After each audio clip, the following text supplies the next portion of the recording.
Dos destaques do dia, Supremo Tribunal Federal estabelece que quem for pego com até 40 gramas de maconha não estará cometendo crime. Faltava essa informação ainda, né? Quando a gente vinha acompanhando nos últimos dias, qual seria exatamente a quantidade. Essa tese foi fixada ontem para diferenciar, portanto, usuários de traficantes e equivale a 6 plantas fêmeas de cannabis.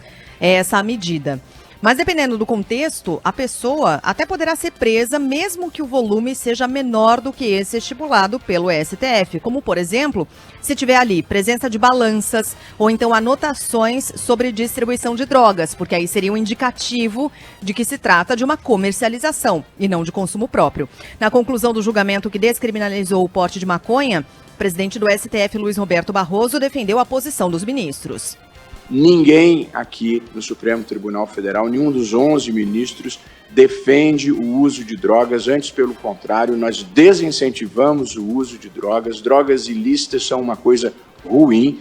Nós estamos aqui debatendo a melhor forma de enfrentar este problema e minimizar as suas consequências para a sociedade.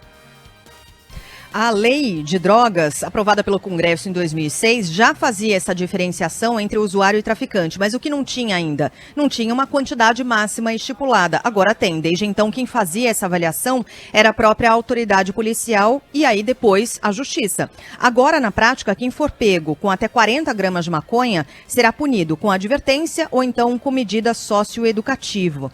No cenário de disputa entre o judiciário e o legislativo, mais um inclusive, né? O presidente Lula concordou com o presidente do Senado, Rodrigo Pacheco, declaração dada ao portal UOL. Eu vou dar só palpite, porque eu não sou nem advogado e não sou deputado, mas eu vou dar palpite. Né? Primeiro, eu acho que é nobre que haja diferenciação entre o consumidor, o usuário e o traficante. É necessário que a gente tenha uma decisão sobre isso, não na Suprema Corte, pode ser no Congresso Nacional, para que a gente possa regular. A Suprema Corte não tem que se meter em tudo. Ela precisa pegar as coisas mais sérias sobre tudo aquilo que diz respeito à Constituição e ela, sabe, virar senhora, sabe, da situação, mas não pode pegar qualquer coisa e ficar discutindo, porque aí começa a criar uma rivalidade que não é boa nem para a democracia, nem para a Suprema Corte, nem para o Congresso Nacional. A rivalidade entre quem é que manda, é o Congresso ou a Suprema Corte?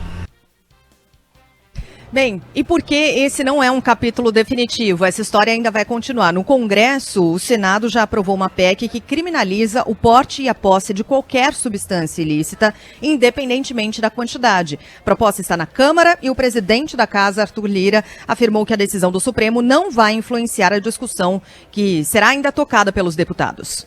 A PEC votada no Senado Federal, ela está tendo uma tramitação absolutamente normal, independente do que ocorre no outro poder.